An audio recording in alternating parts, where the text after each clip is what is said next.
আজ থেকে আমি গবেট হতে চাই। গায়ে স্যার বাদ।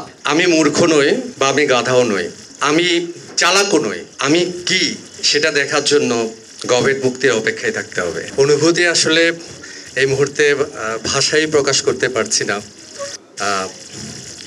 খুব বেশি ভালো লাগছে। আমার প্রাণের চলচ্চিত্রের প্রিয় কিছু মুখ, আমার সাংবাদিক ভাই বোনেরা এবং আমার মিডিয়া ব্যক্তিত্ব, প্রত্যেকের পদচারণায় আজকের এই মহরত অনুষ্ঠান আলোকিত হয়েছে। Thank you very much. আপনারা এসে আমাদের প্রোগ্রামটি অনেক সুন্দর করে দিয়েছেন। Thank you.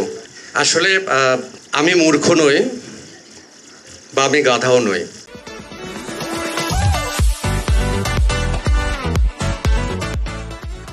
আমি চালাকও নই। আমি কি সেটা দেখার জন্য গবেট মুক্তির অপেক্ষায় থাকতে হবে। আর দেবাশিস দাদা, যার কথা না বললে নয়, দাদার সাথে কাজ করার অভিজ্ঞতা দারুণ। আমি গত বছর এমন সময় মোহনা মুভিজের ব্যানারে রুখে দাঁড়াও ছবিটি করি। দাদার সাথে আমার কাজ করার সৌভাগ্য হয়েছে। ওনারা আঙ্কেল, দিতি ম্যাডামদের সাথে কাজ করেছেন। আমরা জেনারেশনে খুব কম মানুষ সিনিয়রদেরকে পেয়েছি। আমি যেই কয়জন মানুষ পেয়েছি তার ভিতর একজনের কথা বলি। আমি আমার সামনেই বসে আছেন আমার শ্রদ্ধেয় দেলোয়ার জাহান ঝন্টু আঙ্কেল। আমি ভাগ্যবান যে এত বড় পরিচালকের সাথে আমি কাজ করতে পেরেছি। ওনার আমি হেডমাস্টার ছবিতে কাজ করেছিলাম। এরপর সিনিয়র আবুল খের বুলবুল সাহেবের একটা অবুজ প্রেম ছবিতে কাজ করেছিলাম। মানে আমি বলতে চাচ্ছি, যাদের কথা শুনে, যাদের ছবি দেখে দেখে বড় হয়েছি, চলচ্চিত্রে এসেছি, তাদের সাথে কাজ করার সৌভাগ্য যারা পেয়েছে, আসলে এটা অন্যরকম ফিলিংস। লাস্ট আমি পেলাম দেবাশিস সরকার দাদাকে, যার কথা শুধু এইভাবেই বলবো, একজন আর্টিস্টের ভাগ্য।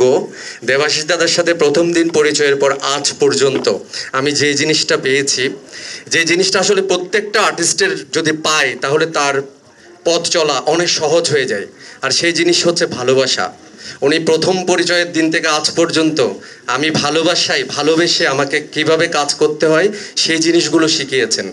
থ্যাংক ইউ ভেরি মাচ দাদা, আমাকে দ্বিতীয়বার আপনার সাথে আপনার ছবিতে কাজ করতে দেওয়ার জন্য। এবং থ্যাংক ইউ ভেরি মাচ বেঙ্গলাই মাল্টিমিডিয়ার কর্ণধার আমাদের একেএম গোলাম সরোয়ার ভাইকে আমাকে গবেট চরিত্রে কাস্ট করার জন্য। আমি তো খুবই ভাগ্যবান মনে করবো। আমার মনে হয় যে গবেট আজ থেকে আমি গবেট হতে চাই। গায়ে স্যার বাদ।